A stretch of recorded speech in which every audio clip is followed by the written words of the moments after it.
This is on a whole nother level compared to what I've experienced in the past. Oh, that Hemi is just so torquey. Hey everyone, it's Ben Hardy here, and in today's video we're going to be going over a 2022 Jeep Grand Wagoneer Series 3. First and foremost, a huge shout out and thank you to the Larry Miller Dodge Ram Jeep Chrysler here in Provo for giving me some time with this Grand Wagoneer. Check out the inventory in the description down below. Let's get right into the video. So under the hood, we have a naturally aspirated 6.4 liter Hemi V8 that goes through an 8-speed automatic transmission. Fuel economy is 13 around town and then 18 on the highway, with power outputs being 471 horsepower and then 455 pound-feet of torque. And just look at that monstrosity. It's beautiful. Now let's go over the front end of the Grand Wagoneer. So first off, you guys can see the accent piece here at the center of the hood looks fantastic. Coming down below, you can see we've got the LED accent lights in the projector bulb right there. And I love the finish here on everything with the front grille. It has that brushed appearance. You got the Wagoneer logo with Jeep signature front grille. Fog lights down below with the parking sensors integrated here very nicely into the front end. You guys can see the tow hooks again have that same brushed appearance. And yeah, other than that, that is the front end on the Series 3. Coming around the side here, we've got 285mm tires wrapped around 22-inch wheels in the front and over in the rear as well. And then you guys can see the design on the wheels themselves. Again, looks fantastic. Has that nice upscale luxury appearance. It says Wagoneer there in the center. And then this does have air suspension. You guys can see it's lowered down a little bit, so it's kind of tucked. And you guys can see here with the body painted fender flare, got the Grand Wagoneer badge right there with the American flag. Notice it's black there at the bottom of the mirror. And then notice here, again, with the brushed trim around all the windows. And you have acoustic glass as part of the Grand Wagoneer package, which is great. And notice how all the windows are separate, which gives it a very unique appearance. So here's our key fob. We have our unlock, lock, remote start, drop down for the air suspension, then opening here for the rear hatch. And then notice it says Grand Wagoneer there on the back. And popping here to the rear. So first off, you guys will notice we have a bunch of goodies that come with this from the factory, including the carpeted floor mats that match the rest of the interior. Got a 12 volt here in the back as well. And then notice you got all these controls here to lower down the second row, raise and lower the third row for that section of controls. And just look at this carpeting, how plush it is. There is some extra storage underneath this section right there, if you guys are wondering. And other than that, there's kind of like a quick view on everything else here in the back, as you guys can see. And notice they actually have this handle right here, so for some reason the battery goes out or something like that, you do have that handle which you can grab to actually close the Grand Wagoneer, which I think is a pretty cool little feature to have.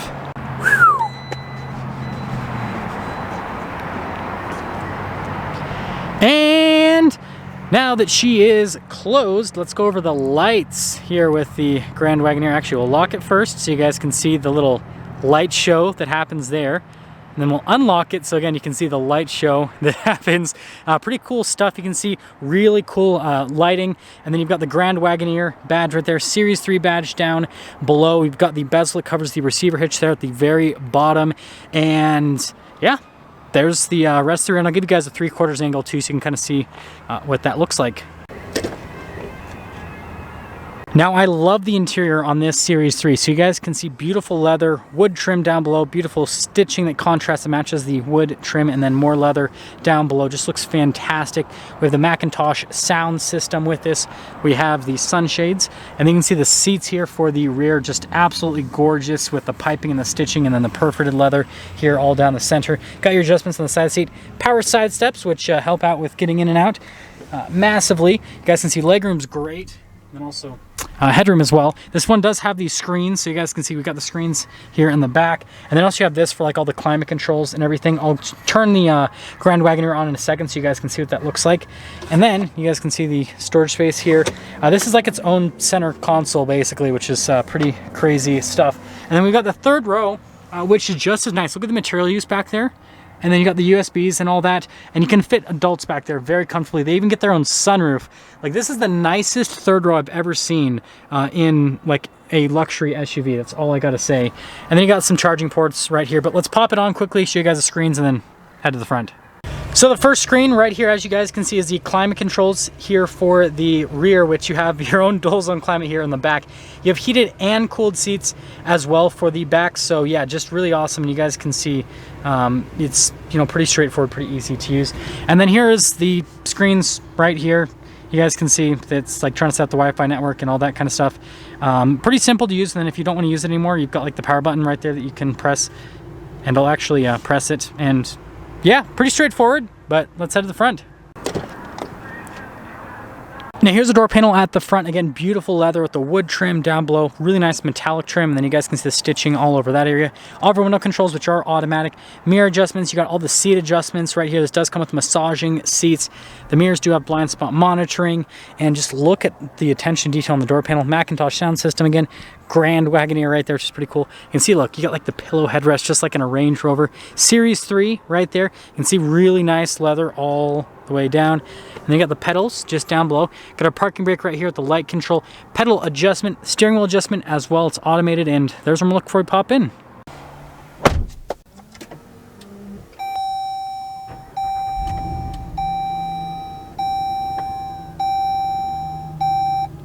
Now here is the steering wheel with the Grand Wagoneer. You can see really nice leather all around the steering wheel. Again, that brown contrasted stitching. It's got the 2-spoke design with leather even around the airbag cover as well, and just really nice wood trim all over. Got our gear limiter right here. Adaptive cruise control with the steering assistance. Controls here for the center stack. Turn signal stalk and windshield wiper stalk. And yeah, there's the steering wheel. Now here is our center gauge cluster. Notice that it is a navigation screen which fills up the whole screen. First off, we got some drive modes. We have our sport, we have our auto, snow, sand, mud, and then our rock mode that we can go into from a drive mode perspective. And it will change the air suspension depending on what mode you're in. Now aside from that, with the center screen, you can scroll through a few different menus, see different bits of information on the vehicle itself. And we even have the night vision camera, which is why I'm filming this at night, so you guys can see what that actually looks like. So yeah, pretty cool setup with that whole thing. And so yeah, actually, you know what, I'll leave this on for the driving portion for you guys, but also notice that you can kind of change it between those screens. But that's everything for the center screen. Now going over the infotainment system itself, first off, it's massive. It's got analog controls on either side for the heated seats, cooled seats, all that fun stuff. So you just have like shortcut buttons, which I really appreciate, which I did not mean to turn the cooled seat on. But anyways, that's all for that portion. As for the rest of the infotainment system, and we'll turn the heated seat back on right there, response time's great. You've got the dual zone here for the front, and you can control like all the climate zones from here. So like I can go to the rear, for example. If I want, I can lock them out, and I can turn them seat massager, which, you know what? I've had a pretty long day today. I think this is review number 7 or something like that. I might be off or whatever. But we're gonna do waterfall today. We're gonna do high, and also we gotta turn it on as well. And you know what? We're all set. We're getting our massage, and we'll continue with the review. Got the navigation screen over here, which you guys can see. It takes a second to load up. So you can have the navigation screen here or in the gauge cluster, whichever you prefer. You got the vehicle tab. And yeah, overall, really easy to use infotainment system. And also it's got the fam cam, right? Super important so you can see everything that's happening here with the screen, with the car. But yeah, there you go. We've got analog controls here for the climate zones just down below. We've got our charging areas, what I'll call it, because it has a wireless phone charger, bunch of USB ports, all that fun stuff. And then you guys will notice you've got this little thing right here, which closes it and brings us another screen. That is correct, folks. We have another screen. So this is kind of like shortcut for like the seats, for example. You can access it from the infotainment system, but you can also access it from this screen right here, which you guys can see pretty simple. Actually, I want to go back to waterfall. We're gonna go back to waterfall. I am noticing though that this screen is not as responsive as the infotainment system. Seems like you have to press just a little bit harder for that, but we're gonna move that away.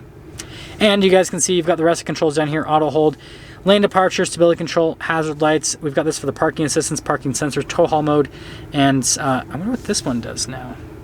Ah, it's for the other screen here on the side. You can never have enough screens, folks. You've got this right here for the drive mode select. We got this for the transmission select, and then you guys can see here for the air suspension to raise and lower it, 4-wheel low, and then you can see here for the off-road cruise control.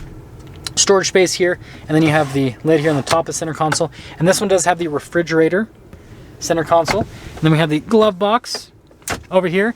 And we have another screen where you guys can see you've got like little controls. You can control the radio here, for example, and all that kind of stuff on the passenger side. So let's count it. We got 1, 2, put this one back. If I press the button right, 3, we got 4, 5, 6 screens. We have all the screens here in the Grand Wagoneer. We have the camera mirror here at the top, which is great for a third-row SUV, especially like this, right? There's so much stuff behind us, so yeah, perfect visibility. Full panoramic sunroof, and then a really nice headliner. As you guys can see, it continues on the pillars. And even the grab handles, or the something handles, they even have stitching and leather on them, which is great. And yeah, that's all for the top. So here's our window sticker for this Grand Wagoneer Series 3. Pretty much everything is standard equipment. There's a ton of glare, so you guys probably won't be able to read very much. This one has the heavy-duty trailer tow package added to it, rear seat, entertainment, body-colored roof, as well, on the 22-inch wheels. Anyways, total MSRP before any type of market adjustment, $110,830. And let's take it out, see how it drives. Also, look at the lights at night. They look cool. Hopefully you guys can see right here with this, it's illuminated.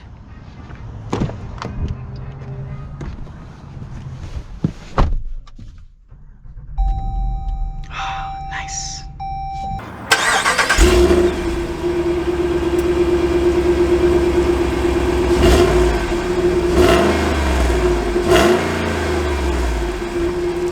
Let's talk about visibility before we set off. There's visibility over the hood, and just look how nice this dash is. Really nice leather and stitching. Heads-up display as well. Hopefully you guys can see that on the GoPro view.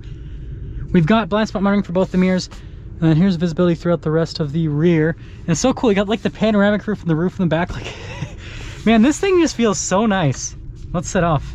So setting off here in the Grand Wagoneer. Got the night vision on so you guys can see what that looks like while we're driving. And man, this is such a nice vehicle. Just sitting in it, like not even talking about the driving impressions yet. Just getting in this vehicle, it's so nice and so relaxing to be in. The acoustic glass and everything and all the sound deadening they put in this really works. Like, it really takes you out of the outside environment, which is great. That's definitely a huge plus. Like, I feel like I'm in a cocoon. I don't get that experience, like the experience of cocoonness in this, I don't get in other vehicles. Like this is on a whole nother level compared to what I've experienced in the past. Oh, that Hemi is just so torquey. And then from a suspension standpoint, it's so smooth. Like it just like floating on a cloud down the road. So nice. I actually want to see, I'm actually in the off-road setting. I'm actually going to lower it down. So that should make it even smoother from a suspension standpoint. And yeah, it's just, everything about this screams like high-end luxury. Steering's really nice. Yeah, so we're in normal ride height. Yeah, it's actually even smoother. So yeah, ride quality, suffice to say, is fantastic with this. Yeah, this is the first full production vehicle I've driven. I drove a pre-production version, and the pre-production version was actually kind of rough, to be honest. This is really smooth. This is smoother than that pre-production car that I drove. So I'm glad that, you know, a full production car drives better than that pre-production car. Yeah, there's a big difference. This is really nice from a ride quality perspective. But yeah, I feel like this is a vehicle that, like, I would just want to daily drive. Like if I owned one of these, you know, over any other vehicle, I would just drive this all the time just because of how comfortable it is and just how it takes you out of the outside world. And that Macintosh sound system is so clear and crisp with the audio. Just listen to your favorite podcast or tunes and just cruise down the road in luxury. That's really what this gives you. Continuing along a little bit more, we got to talk about other comforts here and touch points and all that. So seat comfort, really good. And I'm getting a massage right now with the heated seat. Like, I am as comfortable as I will be, and I'm kind of sad. I have a Nissan Armada this week, and I'm gonna be, you know, that's what I drove down here, and it's gonna be like, it's just sad for me to go and be driving that after driving this, because this is so nice. I wish that I could be driving this home instead of I'm not saying the Armada is horrible, but like, this is obviously like so much nicer from a luxury perspective. And the other thing I want to mention is just the fact that, you know, a lot of people are going to obviously be judging this because it's a Jeep, right? you need to get past the badge engineering, right? Because there's a lot of people that'll still purchase the Escalade and still purchase the Navigator because, you know, Lincoln and Cadillac have stronger brand names. But here's what I have to say is get past the brand name, and you have interior that's nicer than both of those. You have a sound system that's fantastic, just like both of those. A ride quality that is so smooth and supple. And, you know, touch points that are amazing. Like, I love the layout of this interior. Everything just makes sense, but the touch points on top of that just feel so good. And yeah, just everything about this is just amazing. And I'll pop it over here into the sport mode. And on top of that, right, we got a Hemi. And I love how it's just like the sport mode's popped on right there. It's just like you have so much power too, and it sounds great. And the thing that's great about this engine is it's not loud and obnoxious. Like when you're just cruising, you don't even notice it. Like I just realized that driving and everything, initially driving, I didn't even hear the engine at all. Literally the first time I heard the engine was just flooring it right there. They've really like taken out, like it's so quiet. This is phenomenal. So yeah, if you're looking for an amazing luxury third row SUV, this is it. If I was like a, you know, corporate CEO or something, this is what I would drive. I wouldn't drive an Escalade or Navigator. This is the one that I personally would drive. Everything about this, I just like it a little bit more. That's gonna sum things up for our video on this 2022 Jeep Grand Wagoneer. Again, a huge shout out and thank you to the Larry Miller Dodge Ram Jeep Chrysler here in Provo for giving me some time with this Grand Wagoneer. Check out the inventory in the description down below. I'll see all of you in the next video.